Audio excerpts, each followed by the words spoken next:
आज के दिन को भला कौन सा भारतीय भूल सकता है।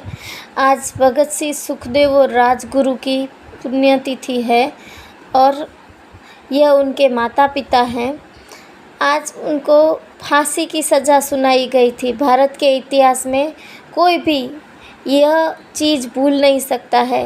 पंजाब के बंगा प्रांत में उनका जन्म हुआ था और वो भारत के क्रांतिकारियों में से एक हैं। हम उन्हें कभी नहीं भूल सकते हैं। भगत सिंह ने भारत के लिए वो कार्य किया जिसके कारण उनको शहीद आज़म के नाम से भी पुकारा जाता है।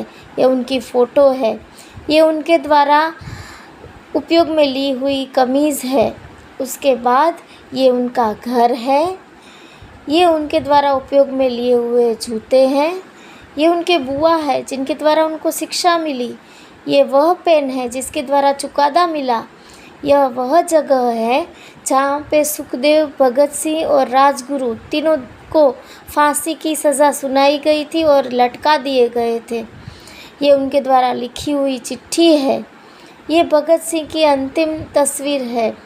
ये उनके भाई और चाचा है। कहते हैं कि भगत सिंह का जन्म हुआ, उनके बाद उनको छोड़ दिया गया था, इसलिए वो कल्याणकारी साबित हुए। ये उनके द्वारा लिखी हुई चिट्ठी है। ये भारत के सबसे बड़े सुपरस्टार यानी भगत सिंह के ऑटोग्राफ है। आज हम हीरो के ऑटोग्राफ लेते हैं तो ये तो देखना बनता ही है। उसके बाद ये उनके साथियों को लिखी हुई चिट्ठी है जो उन्होंने अपने साथी को लिखी थी। इनके बारे में मैं आपको पहले बता चुकी हूँ और ये उन्होंने अपने बारे में ब्रिटिश सरकार को बताया था कि हमको बीच चौराहे पर गोली मार दी जाए। हमने ऐसा कोई काम नहीं किया जिससे हमें फांसी की सज़ा मिले। ये उन्होंने अपने पिता को एक खत लिखा था। उसके बाद ये अंतिम पत्र अपने साथियों के लिए है। ये उनकी माता है।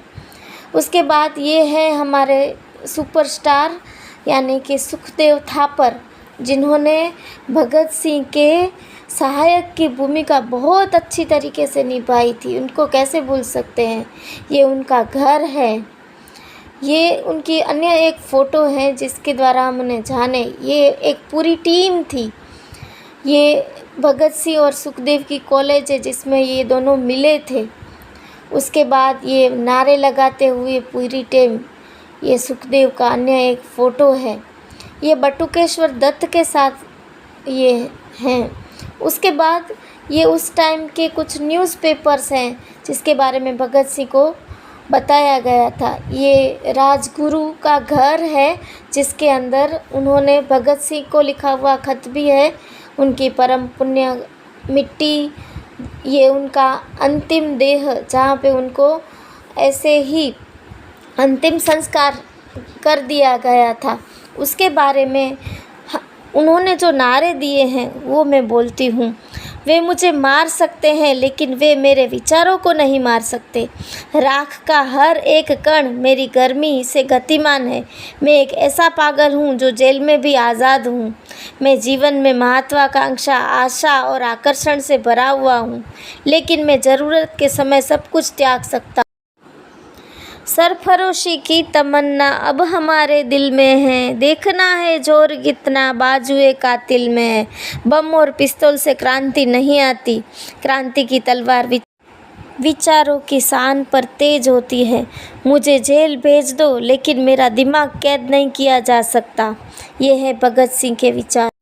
भगत सिंह, सुखदेव और राजगुरु को शत शत नमन करते हैं।